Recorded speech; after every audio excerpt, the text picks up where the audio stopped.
Ah, Connecticut. Beauty, open spaces, and lots of wonderful people. There are certainly lots of places in the nutmeg state that are really nice. In fact, most of the Northeast would be jealous of some of the best places Connecticut has to offer. While lots of places in Connecticut are truly fabulous, there's a large number of places here that outright suck. The worst parts of Connecticut. You know them when you see them. They're the parts of Connecticut where you don't want to go, if you can help it. The goal today is to highlight the places in Connecticut that are the worst of them all. How do we do it? Well, we measure the things most bad places have. You know, where people are broke, where lots of people don't have a job, and where crime is sky high. We even measured the public school education levels. Let's get started. Shall we begin? Our first stop on our unfavorable journey through Connecticut starts in Windham. When you look at the data and talk to locals, Windham is a crummy place to live.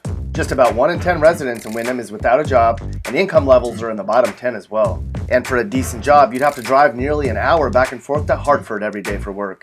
Yuck. On the bright side, since the heroin and meth use here is so high, you could probably make some extra money on the weekends. Just be sure to save some for your friends in New London. They're always ready to buy. Where's the 9th worst place to live in the entire state of Connecticut? The people in Derby won't be too happy to hear it, but it's you. Why? Lots of reasons.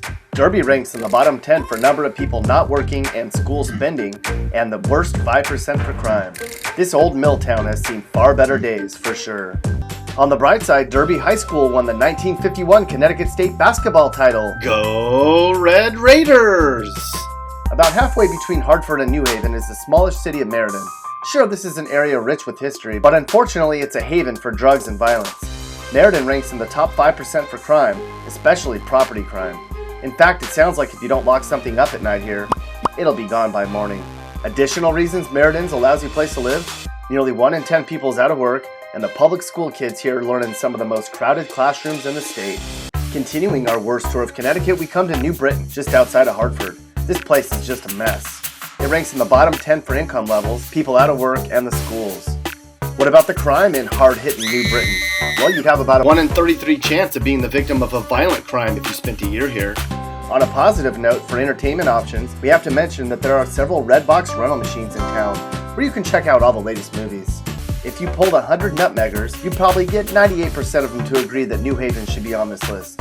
While most Americans know New Haven as home to the prestigious Yale University, people on the coast know it for what it really is: crummy.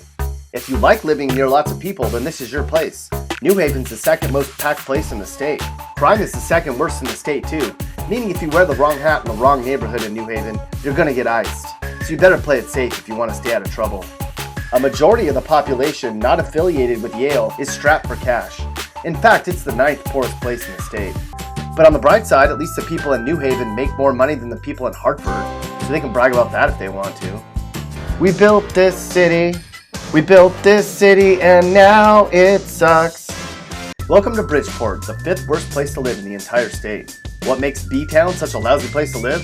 Well, this city does have one of the highest crime rates in the entire nation. Last year there were 19 murders here, which is really high for Connecticut. There's a decent chance if you live in Bridgeport, you're broke, out of work, or both. Other signs you're from Bridgeport? The local subway's behind glass, they lock up the tide at your Walmart, and there's a DNA test truck on your block. Hartford really isn't much better, actually. It ranks in the top 5 for unemployment rates, crime, and income levels. It's no wonder that home prices are some of the lowest in the state. Just 200 years ago, this was one of the richest cities in the nation. Now, 3 in 10 people lives in poverty, and it's one of the poorest. Hartford's called the insurance capital of the world, and you better have some quality car insurance, homeowners insurance, and life insurance if you make this place your home. But on a positive note, Hartford was one of the only cities to have a tumbleweed sighting in the entire Northeast. If you drove your beat-up car along I-95, eventually you'd come to New London. You just might want to keep driving. New London has the second highest unemployment rate in the state, and it's in the bottom 5% for income levels, which means lots of folks here struggle to make ends meet. The worst part, New London's in the top 5 for crime. In fact, when you're in some parts of New London, you better watch your back, or you're gonna have a bad time. Plus, like several other cities on this list, New London's been hovering near bankruptcy for a while now. But on the bright side, New London public schools get the most money per student in the state, so that's great. If you went south from Hartford along I-84, eventually you'd come to Waterbury, and you'd be scared. Route 8 was built so people could leave Waterbury, and they'd have to leave to get a decent job. A whopping 12% of people here are out of work, which is one reason Waterbury's poverty rate is 3 times the state average. No wonder it was ranked one of the saddest cities in the nation. Sunshine on my shoulders makes me happy. Not here. Waterbury actually ranks toward the bottom in number of sunny days in the state too. What's good about Waterbury? Well, it can't be that bad here. After all, someone's selling these attractive I Love Waterbury t-shirts online for $43.99! Holy guacamole! And where's the worst place to live in Connecticut? That would be Willimantic, hands down. AKA Willarico. This borough of Windham is the heroin capital of the state. If you're looking for unemployment, drug use, and poverty, start here.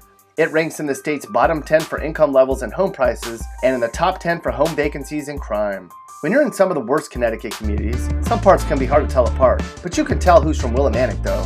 They're the ones with the 40, a pistol, a beat-up car, and a pit bull. If you don't live in Willimantic or any of the other Connecticut places we mentioned, you don't have it too badly. Congratulations.